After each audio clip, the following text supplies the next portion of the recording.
Yeah, so delighted to announce today at 500 days to go to the Games that we're making a significant sustainability pledge, and included in that is that we'll be the first Commonwealth Games ever to be carbon neutral.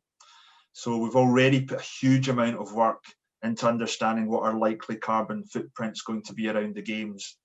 And then today we're announcing a partnership with Severn Trent, who are coming on board into the Games family, and they'll be helping us with a significant and credible local offsetting programme for the carbon that remains in terms of that footprint. So they're already looking into a big Commonwealth forest that will be left and planting that in the West Midlands, as well as what we're calling 72 mini forests and linking them up to every competing nation within the Commonwealth. So a really, really positive story and a real first for the Commonwealth Games.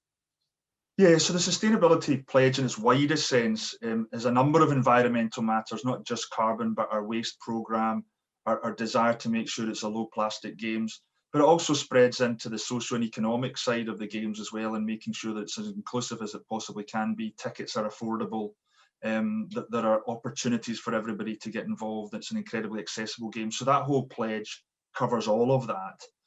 But on the environmental side specifically, yes, there's a lot of work and a lot of context set out in that document that we're launching today around how the whole programme will be delivered.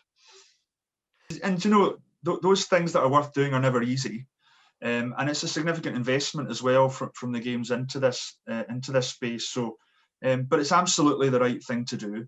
And we've got a lot of really good and experienced people working on it. As I said earlier, we've got a great partner in Severn Trent and a great supply chain who are aligned with us. And the great thing about the Games is when we procure anything for the Games, we've got a social value charter that really asks everyone that comes on board, how can you help us achieve these goals? And sustainability is one that everybody has come back with some really, really ingenious ideas. So we've got a great suite of opportunity here to deliver something really special and doing absolutely the right thing in the current circumstances.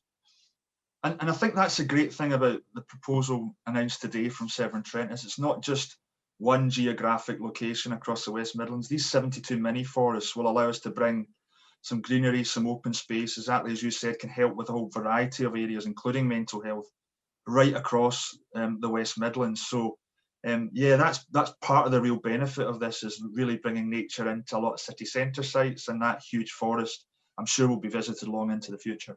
Look, we've done a lot of homework around what other events are doing, and we think we're absolutely at the forefront in this sustainability policy. And I think from a Birmingham and West Midlands perspective, it really is something to shout about. This is not easy, but it's absolutely, as I said earlier, the right thing to do, and something we should be hugely proud of right across the region. You know, even back to London 2012 or the Commonwealth Games in Glasgow 2014, they had great sustainability programmes, but nothing to the extent that we're proposing today. Yeah, look, I think it is a huge opportunity for Birmingham and the region. It'd be incredibly special. You know, none of us can control what's going to happen, but in terms of the roadmap set out by the government, in terms of hopefully some events with getting crowds back this summer, we've got another year to go. I think you might be right. You know, I think obviously Tokyo's going ahead, but it's likely not to go ahead in the traditional way, and we'll undoubtedly learn a lot of lessons from them as well. But this is a real post-pandemic opportunity. This could really put Birmingham and the West Midlands on the international stage like never before, in terms of the eyes of the world looking at this first major summer multi-sport event post-pandemic.